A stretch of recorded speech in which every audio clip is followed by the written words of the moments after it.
우리말 성경에는 빠져 있지만 이 원어로 보면은 오늘 본문 21절에는 이 그러나라는 이 접속사가 있습니다. 사실 이 성경은 이 접속사를 잘 파악하는 것이 성경을 이해하는 데 굉장히 중요한데요. 이제 우리말 구조 자체가 뭐 접속사를 별로 이제 중요하게 생각하지 않는 구조다 보니까 그 성경 번역에 종종 이 참 중요한데 그 접속사를 빠뜨리는 경우들이 있습니다. 바로 오늘 본문 로마서 3장 21절이 바로 그런 상황인데요. 그래서 이 말씀은 꼭 이 그러나라는 접속사를 넣어서 읽으셔야 됩니다. 그러나 이제는 율법 외에 하나님의 한 의가 나타났으니, 이걸 왜 꼭 넣어서 읽으셔야 되는가 하면은 여기 나오는 이 그러나라는 이 접속사의 의미가 생각보다 굉장히 중요합니다. 왜 그러냐 하니까요, 이 로마서 앞부분인 1장부터 5장까지의 이 구조를 보면은 이게 큰 그 전반부와 후반부 이렇게 두 파트로 나누어질 수 있는 말씀입니다. 앞에 있는 전반부는 로마서 1장 18절부터 3장 20절까지 지금까지 우리가 살펴본 것처럼 이 타락으로 인해 심판을 피할 수 없는 인간의 그 비참한 현실, 이걸 바울이 아주 적나라하게 신랄하게 직격탄을 날리는 내용들이 열거되는 게 전반부라면, 이제 오늘부터 살펴보게 될 후반부 로마서 3장 21절부터 5장 끝절까지의 말씀은 이런 비참한 인생을 불쌍히 여기시는 하나님의 은혜, 이것에 대해서 이제 강조하고 있는 것이 이 로마서의 구조이기 때문입니다. 그렇게 로마서 1장부터 5장까지가 전반부와 후반부로 나누어지는데, 이 3장 21절에 나오는 이 그러나라는 이 접속사는 바로 그것이 분기점이 돼가지고 전반부와 후반부를 가르는 굉장히 중요한 단어가 접속사 그러나입니다. 그래서 어떤 학자들은요, 이 21절에 나오는 이 그러나를 기준으로 이 말씀 이전의 말씀은 BC, Before Christ, 예수 그리스도가 이 땅에 오시기 이전, 우리 개인에게로 말하면 예수 그리스도가 우리 마음속에 임하시기 이전, 찾아오시기 이전, 이것을 설명하는 거고, 그런가 하면은 3장 21절에 나오는 이 그러나라는 접속사 이후에 나오는 표현들은 AD, 아노 도미나이, 예수 그리스도가 이 땅에 오신 이후, 예수 그리스도가 우리 인생에 찾아오시고 개입하신 이후의 삶을 묘사하는 것이다. 이만큼 중요한 게 이 21절에 나오는 이 그러나라는 접속사인데 이걸 빼버린 거예요. 그래서 여러분이 그 성경에 써 넣으시든지 아니면 기억해 두셨다가 읽을 때 항상 이 그러나를 빠뜨리고 읽으시면 안 됩니다. 이것이 참 의미가 있는 이 말씀인데요. 그런데 오늘 이 본문을 이제 3장 21절에 있는 이 그러나라는 것을 기준으로 이전과 이후를 살펴보니까요, 지금 바울이 전개하는 방식을 보니까 이 BC, Before Christ, 예수 그리스도를 만나기 이전에 사는 사람들이 그 치명적인 절망 속에서 자기들 나름대로 그 길을 헤어나오는 해법을 간구하는데, 그게 뭐냐 하니까 율법을 지키는 거라는 겁니다. 19절 20절을 한번 보십시오. 우리가 알거니와 무릇 율법이 말하는 바는 율법 아래에 있는 자들에게 말하는 것이니, 이는 모든 입을 막고 온 세상으로 하나님의 심판 아래에 있게 하려 함이라. 그러므로 율법의 행위로 그의 앞에 의롭다 하심을 얻을 육체가 없나니 율법으로는 죄를 깨달음이니라. 이 무슨 의미로 여기에 이 말씀을 주셨는가 하면은요, 원래 하나님이 주신 율법은 십계명 아닙니까? 이 십계명이 하나님이 주신 오리지널 율법이에요. 그런데 유대인들이 이 율법을 잘 지키기 위해 가지고 거기에 613가지나 되는 세부 항목을 정해 가지고 이것까지를 다 율법이다. 그렇게 해서 이제 이 613가지 항목을 지키는 것을 이제 율법을 지킨다, 이제 이런 생각을 갖고 있는 겁니다. 그 자체는 그 율법을 잘 지키기 위한 선한 마음이니까 문제될 게 없는데, 그런데 그 당시 유대인들에게 문제가 뭐냐, 하나님께서 왜 율법을 주셨는가 하는 이 근본 정신은 잃어버리고 단순히 613가지 항목을 지켜내는 거, 이 기계적으로 지키는 행위에만 치우쳐 있다가 보니까 너무너무 피곤한 인생을 살고, 자기로 말하면 다른 사람에게는 이것 갖고 늘 비판하는, 이것도 못 지키는 인간들이 정죄하는 그런 악한 도구가 돼버리는 거예요. 하나님께서 율법을 주신 근본 이유가 목적이 뭐라고 생각하십니까? 출애굽기 20장 6절에 보면 하나님이 십계명을 주시면서 이런 말씀을 하십니다. 나를 사랑하고 내 계명을 지키는 자에게는 1000대까지 은혜를 베푸느니라. 여기 보면은 사랑하다 또 계명을 지키다 이 두 동사가 지금 동급으로 기록되어 있는 것을 볼 수가 있는데 뭘 말하는지 딱 보면 느낌이 오는 거 아닙니까? 하나님이 이스라엘 백성들에게 율법을 주신 것은 그것이 하나님을 사랑하는 방식으로 표현되기를 원하신 겁니다. 신약으로 가면 예수님도 같은 맥락으로 말씀을 하십니다. 요한복음 14장 15절을 보십시오.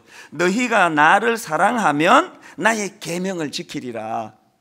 같은 정신 아닙니까? 요한일서 5장 3절에도 보니까 하나님을 사랑하는 것은 이것이니 우리가 그의 계명들을 지키는 것이라. 하나님을 사랑하는 그 마음의 표현으로서 우리가 십계명을 지켜내고 613가지가 아니라 6130가지를 할지라도 여기 말씀해 보니까 그의 계명들은 무거운 것이 아니로다. 해보신 분은 다 아실 거예요. 연애할 때 그녀를 위해 가지고 내가 엄청난 의무를 많이 지고 사는 거 아닙니까? 특히 우리나라는 남자들이 데이트 끝나면 여자 집에까지 다 이제 바래다 줘야 되는 그런 율법이 있어 가지고 남자는 이쪽에 성남에 살고 여자는 저기 의정부에 살아도요. 그 집에까지 의정부까지 잘 모시다 드리고 자기 집으로 가야 되는 게 그게 남녀 연애의 율법 613가지 안에 들어가는 건데 어느 남자가 의정부에 있는 그 여자 집 바래다 주면서 그냥 막 힘들어가지고 어떻게 하시든지 오늘은 안 데려다 주려고 막 장깨 부리고 그런 남자가 어디 있습니까? 사랑하면 사랑이 거기에 담겨 있으면 그의 계명들은 무거운 것이 아니로다. 우리 신앙생활도 마찬가지예요. 이런 기준으로 여러분 오래 예수 믿은 분들은 자기를 돌아보셔야 돼요. 이런 그들에 대해서 바울이 지적하는 게 뭐냐 하니까 20절 그러므로 율법의 행위로 그의 앞에 의롭다 하심을 얻을 육체가 없나니 율법으로는 죄를 깨달음이니라. 생각해 보세요. 하나님을 사랑하지도 않고 그리고 하나님으로부터 공급받는 은혜도 없고 그러니까 율법으로는 죄를 깨달아요. 나 이거 못하는구나 안 되는구나 그냥 늘 그것 때문에 자기를 정죄하는 그것밖에 안 되는 게 율법이더라는 거예요. 제가 존 메가드 목사님이 쓴 굳게 서라라는 제목의 책이 있는데 예전에도 제가 이 책 내용을 한번 인용한 적이 있는데 그 책에 보면은 바로 이제 이런 것을 빗대 가지고 이제 비유 하나를 드는데 이게 참 재밌습니다. 어떤 남편이 자기 아내한테 하는 이야기예요. 자, 한번 들어보세요. 이제 여러분의 남편이 여러분 아내들에게 이런 이야기를 합니다. 나는 이제 당신을 사랑하지 않지만 그러나 걱정하지 마. 변하는 건 없을 테니 계속 돈 벌어다 주면서 당신과 함께 먹고 자고 차 타고 아이들의 아버지가 되어줄게. 모든 게 똑같을 거야. 여전히 남편 노릇 할게. 다만 당신을 더 이상 사랑하지 않을 뿐이야. 여러분의 남편이 이런 이야기를 했다고 했을 때 아내들이 그 이야기에 초점 어디다 둘까요? 여전히 돈 벌어서 나한테 생활비를 주신다는구나. 아버지 노릇도 잘하시겠다는구나. 정말 고마워요. 그렇게 이 말을 받을 아내가 누가 있느냐고요. 뭐라고 미사여구를 써도 그 아내가 충격을 받는 건 이 남자가 더 이상 날 사랑하지 않는다는 거 아닙니까?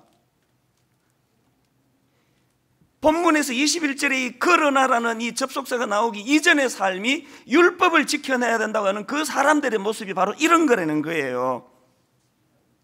하나님 걱정하지 마세요.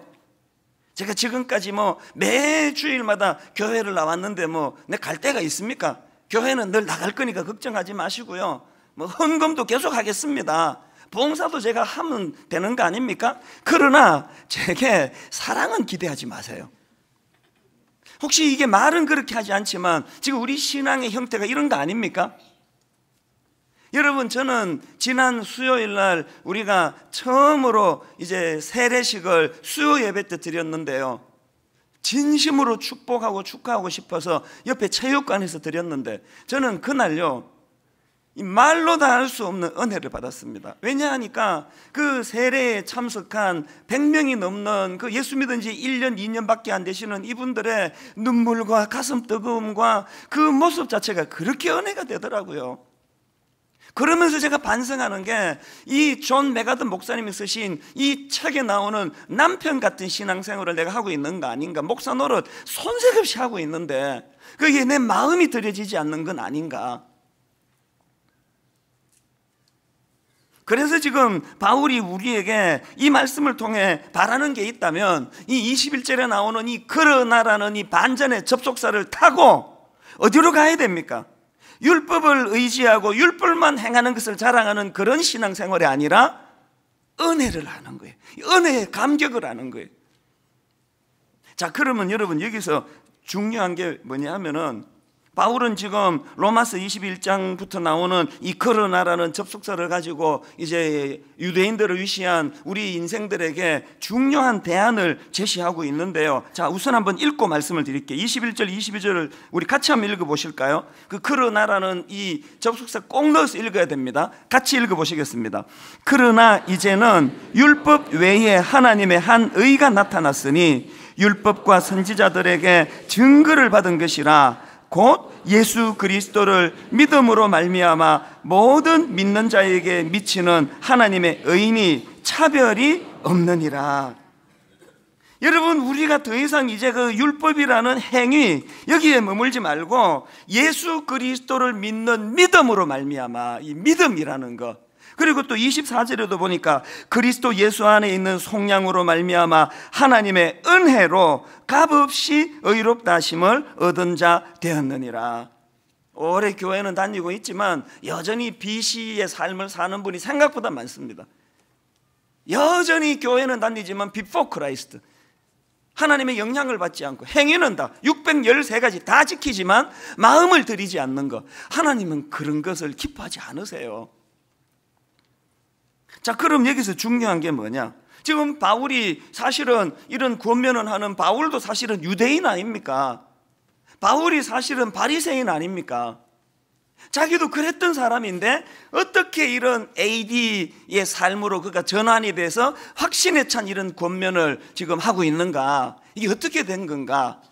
여러분, 제가 지금 이 질문에 대해서 답을 드리려다가 생각하니까 제가 지난 주일날 그 강아지 이야기 해드렸잖아요.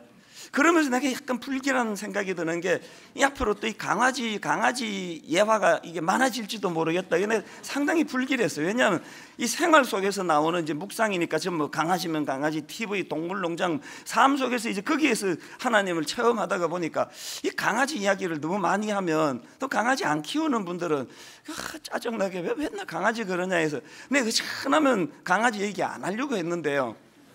근데 오늘 이걸 안 하고 설명할 길이 없습니다. 그래서 제가 오늘 또 강아지 얘기를 하게 되는데요. 양해를 하고 들어주세요. 사실 여러분, 제가 이 강아지 그 주인 우리 교회 그 집사님을 생각하면요, 참 이분 대단한 분이라 생각하는 거예요. 여러분 한번 생각해 보세요. 그 당사자에게 묻지도 않고 강아지를 그냥 사무실에 툭 맡기고 가버리는 게 이게 인간적으로 말하면 그 신뢰 아닙니까? 겉으로 보기에는. 그리고 이게 얼마나 위험한 일이에요. 만약에 제가 그걸 좋게 못 받고 막 피곤한데 그런 이야기 하면은 막 좀 짜증이 나가지고 그 직원한테 이거 돌려줘, 왜 이게 말도 안 하고 왜 갖고 왔대, 이런 걸.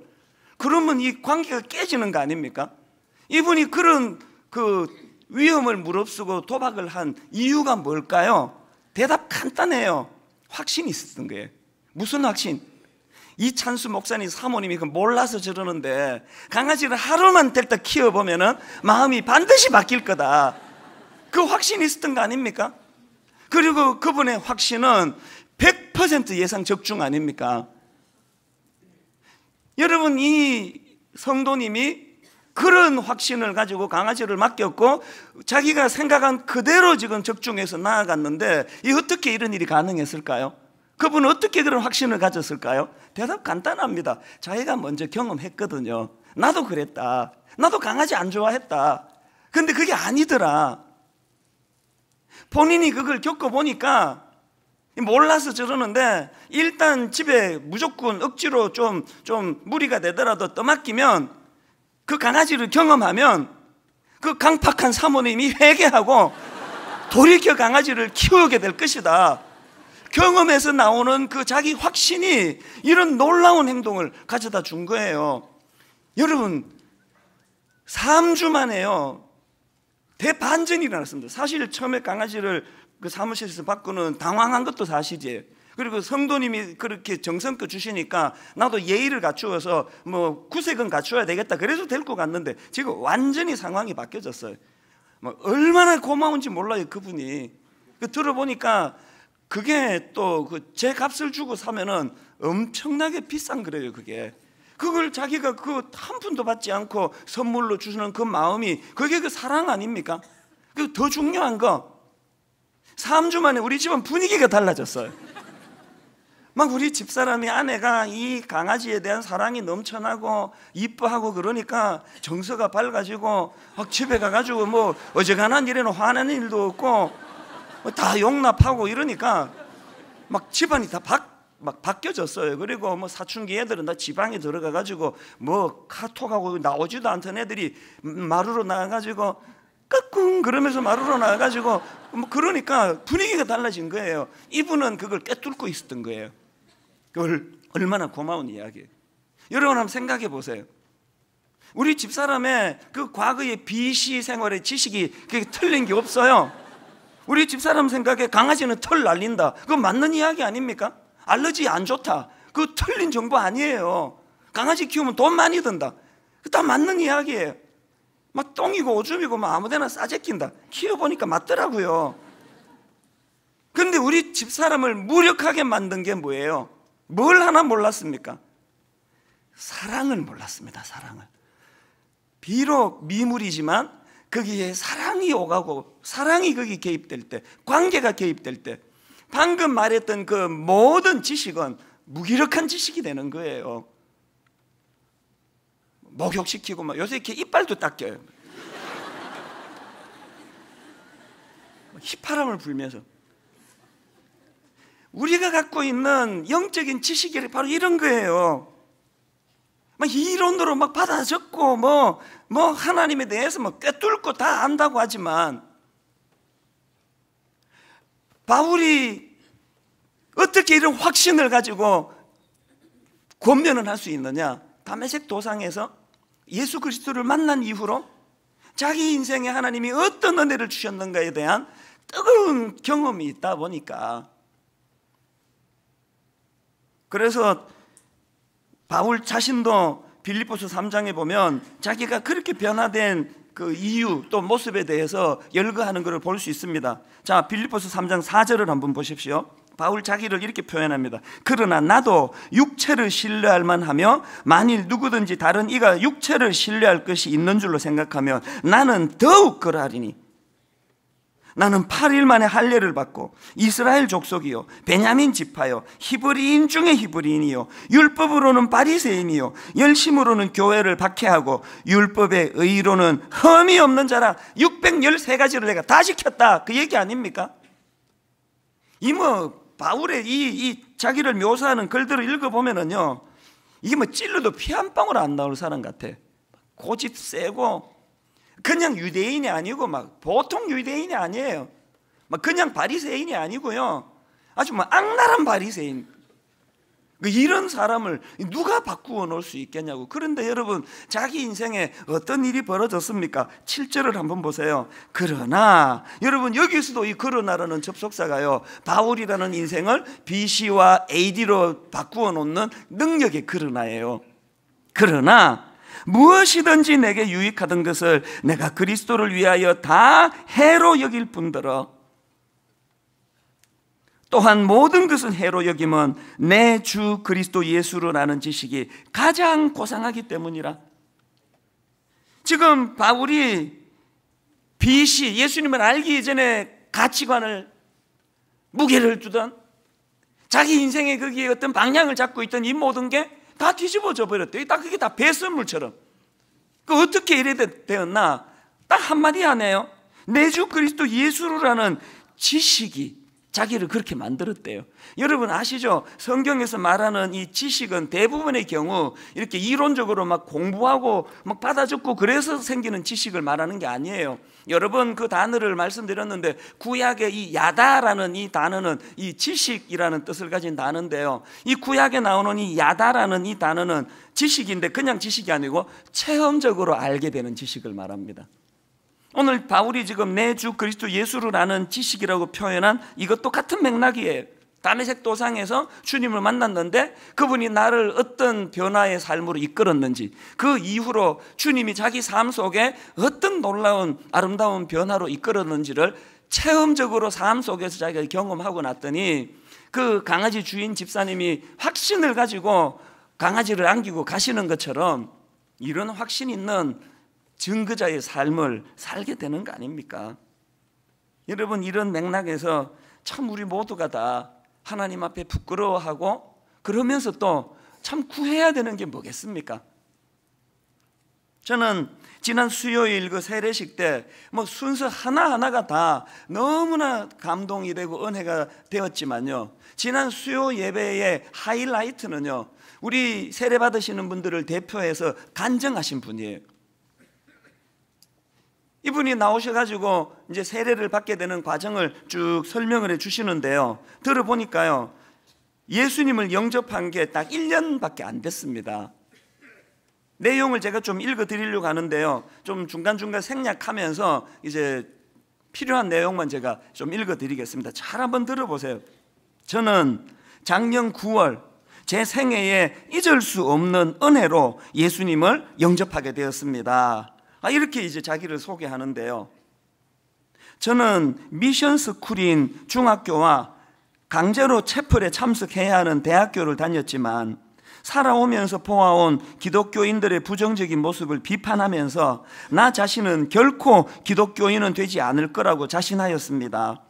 상식적으로 도덕적으로 살려고 애쓰면 된다고 생각했습니다. 이게 제 아내가 그 강아지에 대하여 갖고 있던 그 선지식, 그 선입견과 같은 지금 상황 아닙니까? 이분이 어떻게 변화가 됐고 어떤 과정을 겪게 됐느냐? 그러던 제게 10년 전에 자식을 잃는 일이 있었습니다. 선천성 심장병으로 태어나 자주 아팠던 하나밖에 없는 딸아이였습니다. 엄마 아빠 결혼 기념일까지 챙기는 착하고 사랑스러운 초등학교 6학년이었습니다. 그런데 위급해서 한 수술도 아니었는데 실패 확률이 5%밖에 안 된다고 했었는데 아이는 3개월 동안 고생만 하다가 저희 곁을 떠났습니다. 저희 부부는 주변 사람들로부터 위로보다 상처를 받는 경우가 더 많았습니다. 손 아래 사람의 죽음이어서 그랬을까요? 아니면 저희가 괴로울까 봐 일부러 그랬을까요? 사람들의 공감 없는 말 한마디를 들을 때마다 저희는 세상으로부터 한 발자국씩 멀어져 갔습니다. 중간에 생략하고요. 저는 슬픔과 분노, 그 고통받고 있던 마음을 불경에 의지해 치유하려고 애썼습니다. 하지만 상처와 고통들은 이미 제 삶 속에 깊숙이 스며들어 제 몸과 마음을 점점 망가뜨리고 있었던 것 같습니다. 앞으로 살아내야 할 시간들이 자신 없고 허무하게만 느껴져 소망 없는 미래가 자주 저를 무기력하게 만들었습니다. 이런 저를 위해 동생과 지인들의 기도와 권면이 있었지만 저는 나와는 다른 세계의 이야기로 계속 무시했습니다. 하지만 무슨 연유인지 저는 작년 3월에 분당 우리 교회에 성경 탐구를 한번 들어볼 마음이 생겼습니다. 분당 우리 교회 신자도 아닌 제가 어색한 마음으로 갔던 강의 첫날, 강의가 시작되기 전에 찬양의 첫 부분을 따라 부르다가 저도 모르게 갑자기 눈물을 펑펑 흘리고 말았습니다. 당황스럽게도 눈물은 쉽게 멈추지 않았습니다. 그리고 강의를 듣는 중에 내가 믿고 있는 것들이 옳지 않을 수도 있다는 생각이, 내가 알고 있던 세상이 전부가 아니라는 생각이 들기 시작했습니다. 또 평소에 내가 왜 남의 나라 역사를 알아야 하지? 라고 생각했었는데 성경에 등장하는 모든 사람들이 바로 나 자신일 수 있다는 생각이 들었습니다. 강의가 진행될수록 성경에 무엇이 쓰여 있는지 궁금해졌고 강의가 다 끝난 후에 한번 스스로 읽어보고 싶어졌습니다. 그러던 9월 19일 저녁, 성경을 읽고 난 후에 세수를 하던 저는 갑자기 꺽꺽 울음을 토해내기 시작했습니다. 그리고 저도 모르게 저는 죄인입니다라고 고백하였습니다. 그리고 나서 몸이 떨리며 그 전까지는 제가 알지 못했던 말들을 고백했습니다. 그러나 그 순간 저는 저절로 알 수 있었습니다. 제가 예수님을 영접했다는 사실을. 그리고 동시에 꽉 움켜쥐고 있었던 슬픔과 분노의 고통이 한순간에 툭 내려놔지는 것을 느꼈습니다. 마음은 깃털처럼 가벼워지고 평강으로 가득 찼습니다. 이런 평강과 기쁨은 제 평생 느껴본 적이 없었습니다. 이분이 지금요, 교회를 다닌 것도 아니고요, 어떤 대단한 목사님을 만나가지고 공부를 한 것도 아니고요, 그냥 성경만 읽었습니다. 이후에 이제 이분이 교회를 나오기 시작하는데 한번 들어보세요. 드디어 9월 28일, 한 1년 전의 이야기입니다. 저는 잊을 수 없는 기쁨과 설렘으로 우리 교회에서 첫 예배를 드렸습니다. 하나님과 함께하는 인생은 중심축이 있는 인생이며 갈수록 좋아지는 인생이다. 그날 주신 목사님 말씀처럼 제 삶의 방황을 끝내주신 주님만 따라가는 삶이, 그리고 구원의 기쁨으로 많은 사람들에게 복음을 전하는 삶이 되기를 간구합니다. 그 다음에 어떤 변화가 일어나는지를 한번 보십시오. 주님을 영접한 그날 이후 저는 지난 10년 동안 고통받았던 불면증에서 벗어나 단잠을 잘 수 있게 되었고, 하루 종일 TV를 켜놓지 않으면 불안했던 제가 오히려 TV를 꺼놓는 바람에 남편이 석 달 동안 뉴스조차 보지 못한 일도 있었습니다. 그런데 심한 영적 갈등을 빚었던 불교도의 남편도 지금은 함께 예배를 드리며 5번째 성경 통독을 하고 있습니다. 돌이켜보면 내가 내 삶의 주인이라고 생각했던 지난 50년, 마음 둘 곳 없어 외롭고 힘겨운 나날이었습니다. 그러나 주님은 소망 없던 제 삶을 소망 있는 삶이 되게 하셨습니다. 참으로 신실한 제 삶의 주인이십니다. 주님은 평생 느껴보지 못했던 자유함과 평강이 제 마음에 넘쳐 흐르게 하셨습니다. 참으로 놀라운 치유의 하나님이십니다. 주님은 날마다 기도와 말씀 그리고 예배를 통해 연약한 저를 깨우쳐 주십니다. 저보다 저를 더 잘 알고 계시는 하나님이십니다. 그러고 보니 태어나서 살아온 지금까지 주님 아니고 저 된 것은 하나도 없었습니다. 죄 없으신 예수님께서 나 같은 죄인을 위해 십자가에서 피 흘리신 그 사랑에 오늘도 눈물이 납니다. 이분이요, 이 간증은 이렇게 마무리를 하시더라고요. 끝으로 저는 오늘 예수님과의 혼례잔치에 오신 성도님들 앞에서 신부인 저의 사랑을 다음과 같이 고백하려고 합니다. 예수님을 처음 영접하던 작년 9월 19일 그날의 일기장에 쓰여 있는 저의 고백, 그전까지 제가 알지 못했던 바로 그 말씀입니다. 따옴표하고, 주는 그리스도시며 살아계신 하나님의 아들이시며 우리를 위해 십자가에서 죽으시고 사흘 만에 부활하셨습니다. 믿습니다. 믿습니다. 저는 오늘 말씀의 결론을 이렇게 맺기를 원합니다. 그 수요 예배에 이분의 간증을 제가 들으면서 우리가 익히 잘 알고 있는 찬양인데요, 이 찬양 하나가 내 마음에 떠오르기 시작했는데요. 그 이름 비길 때가 어디 있나, 잴 수도 없고 셀 수도 없는 귀하신 이름, 놀라우신 이름, 참되신 이름, 우리 주 예수. 1년밖에 안 된 이 자매에게 이론이 아니고 논리가 아니고 사건으로 바울이 다메섹 도상에서 경험했던 그 놀라운 사건이 오늘 2000년이 지난 이 시대 대한민국 땅에서도 분당 우리 교회 성도들 가운데서도 일어나고 있다는 것을 수요일 날 저는 확인은 하고 제 마음속에 어떤 기쁨이 넘쳤을까요? 주 예수 이름 내가 생각할 때 내 마음속 게 기쁨 넘치네. 우리의 소망 구원 되시는 주, 그 이름 비길 때 어디 있나. 담임 목사님, 저 정신 차려야 되겠더라고요. 예수 믿은 지 1년밖에 안 되는 그 자매가 저런 맑은 영을 가지고 주님을 기뻐하고 찬양한다면 목사님, 저 정신 차려야 되는 거 아닙니까?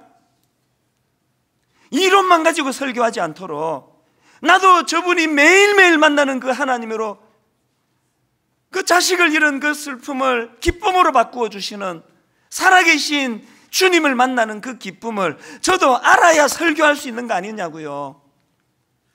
여기 우리 장로님들 정신 차려야 됩니다. 권사님들 정신 차려야 돼요. 순장님들 그 받아 적어가지고 다락방 인도하는 게 아니고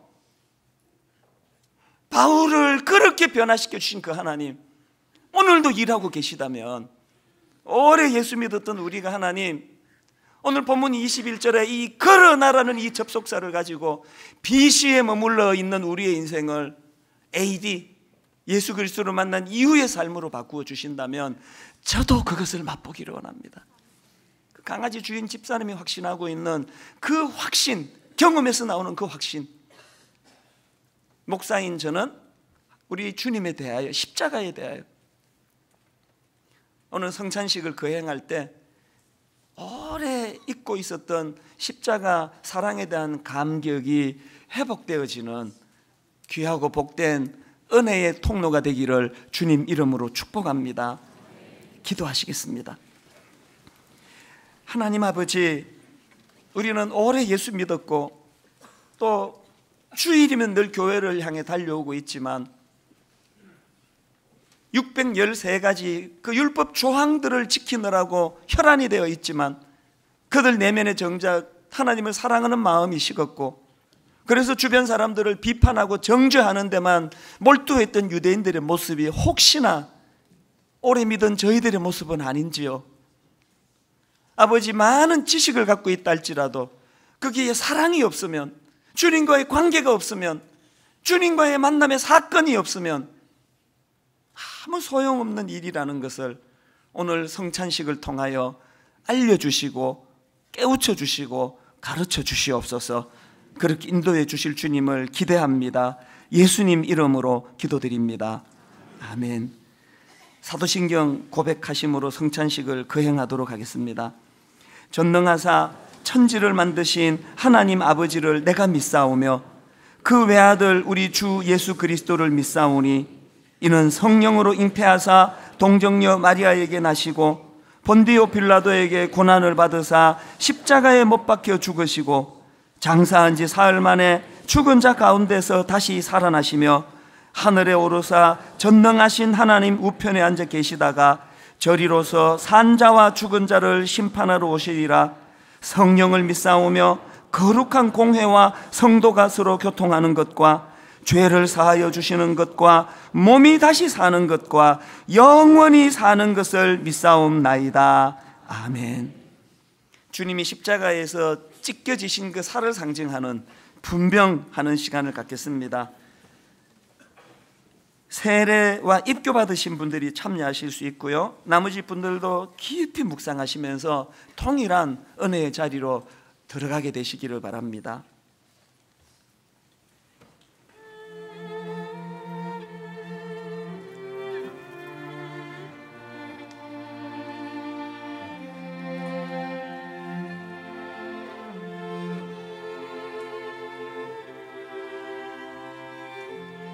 내가 너희에게 전한 것은 주께 받은 것이니 곧 주 예수께서 잡히시던 밤에 떡을 가지사 축사하시고 떼어 이르시되 이것은 너희를 위하는 내 몸이니 이것을 행하여 나를 기념하라 하시고, 주님은 이 성찬 예식을 통하여 우리가 다시 한번 십자가의 그 사랑의 감격을 회복하기를 원하십니다.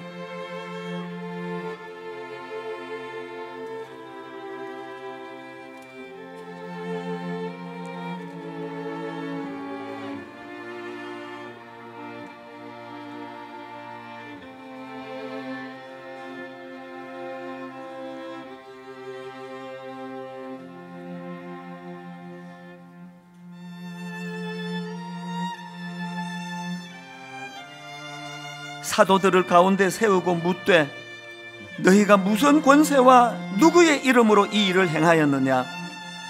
베드로가 가로되 만일 병자에게 행한 착한 일에 대하여 이 사람이 어떻게 구원을 받았느냐고 오늘 우리에게 질문한다면 너희와 모든 이스라엘 백성들은 알라. 너희가 십자가에 못 박고 하나님이 죽은 자 가운데서 살리신 나사렛 예수 그리스도의 이름으로 이 사람이 건강하게 되어 너희 앞에 섰느니라.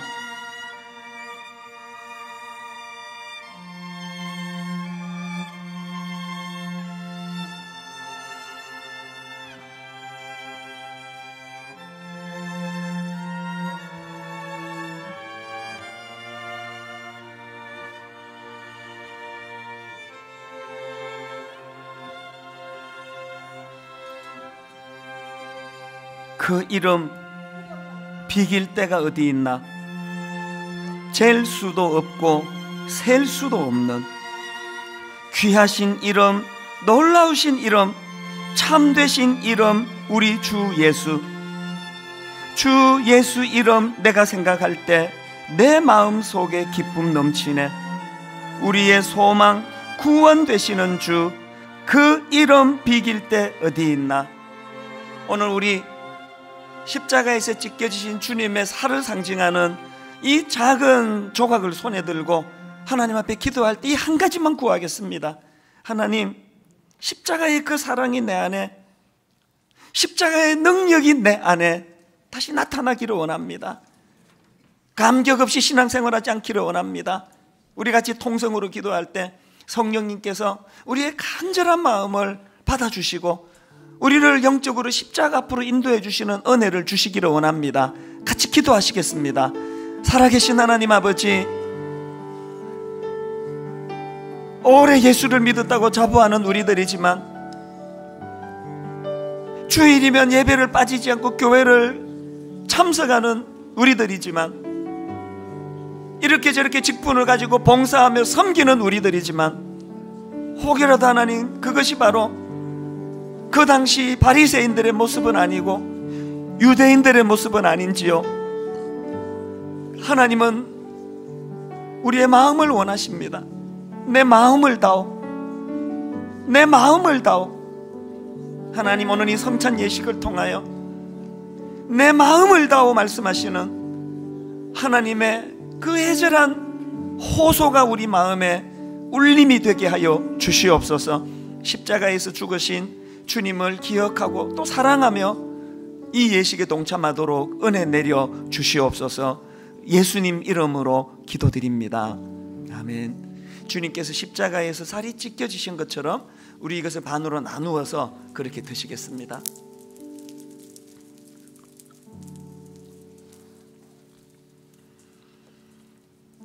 분잔하는 시간을 갖겠습니다. 식후에 또한 그와 같이 잔을 가지시고 이르시되 이 잔은 내 피로 세운 새 언약이니 이것을 행하여 마실 때마다 나를 기념하라 하셨으니 너희가 이 떡을 먹으며 이 잔을 마실 때마다 주의 죽으심을 그가 오실 때까지 전하는 것이니라.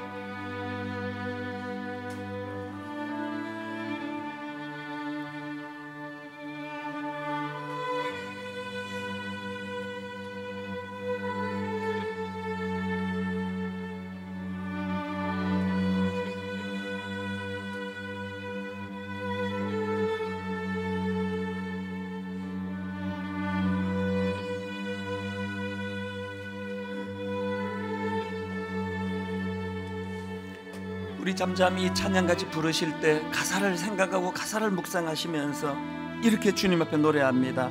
십자가 십자가 그 위에 나 죽었네. 내 못된 자아는 주님 앞에 다 죽고 그 사랑 내 속에 강같이 흐르네. 십자가 내 자아는 주님의 십자가에 못 박히기 원합니다. 그 위에 나 죽었네. 나는 죽고 그 사랑 내 속에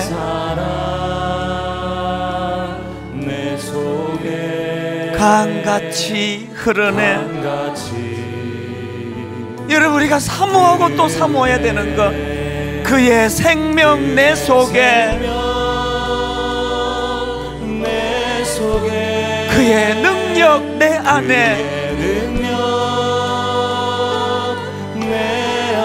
그의 소망 내 삶에,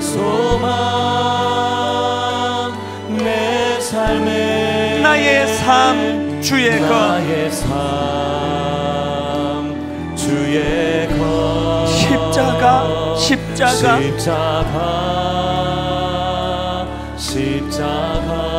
그 위에 나 죽었네. 그 사랑 내 속에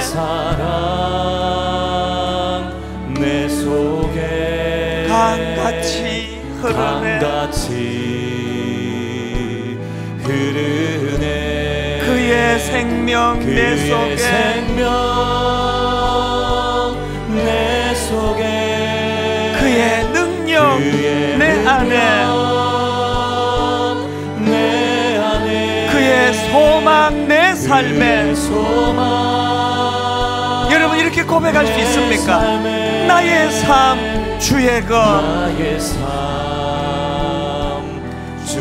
이것이 어떻게 가능합니까? 십자가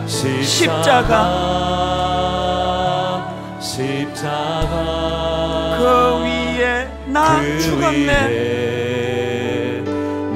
못된 내 자아는 십자가에 못 박고 그 사랑 내 속에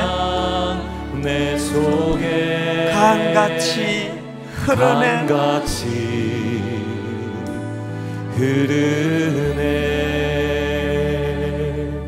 살아계신 하나님 아버지, 이 성찬 예식을 통하여 주님이 원하시는 것 딱 하나인 줄로 믿습니다. 사랑하는 아들아, 사랑하는 내 딸아, 내 사랑을 거절하지 마라. 이 땅을 살아가다가 만나는 난감한 일, 가슴 아픈 일, 막막한 일, 그런 일들이 있을 때마다 여전히 못자국 난 그 손으로 우리를 어루만져 주시는 주님을 볼 수 있는 영안을 허락하여 주시옵소서. 이 성찬 예식을 통하여 바리새인들처럼, 유대인들처럼 종교 행위만 있고 마음이 식어버린 우리들의 내면이 되살아나는, 은혜로 회복이 되는, 감격으로 회복이 되는 아름다운 예식이 되도록 인도하여 주시옵소서. 인도해 주시기를 원하옵고 예수님 이름으로 기도드립니다. 아멘. 우리 같이 드시도록 하겠습니다.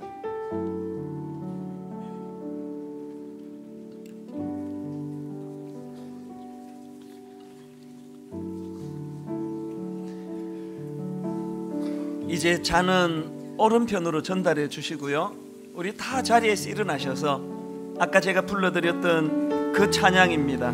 그 이름 비길 때가 어디 있나, 그 이름 비길 때가 어디, 잴 수도 없고 셀 수도 없는 귀하신 이름, 놀라우신 이름, 참되신 이름, 우리 주 예수, 주 예수 이름 내가 생각할 때 내 마음 속에 기쁨 넘치네. 우리의 소망 구원 되시는 주, 그 이름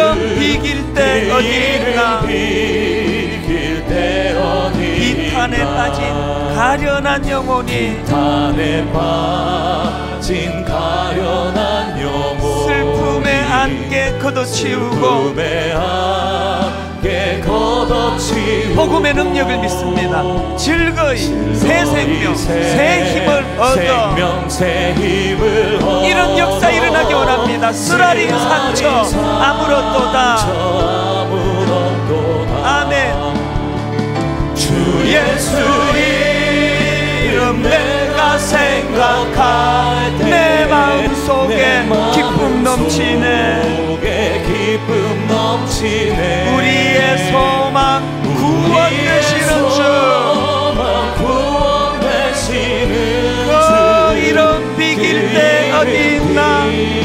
우리 다시 한번 온 마음을 다하여 주 예수 이름 내가 생각할 때 내가 생각할 때 내 마음속에 기쁨 넘치네. 기쁨 넘치네. 우리의 소망 구원 되시는 주 구원 되시는 그 이름 이길 때 어디 있나. 이길 때 어디 있나.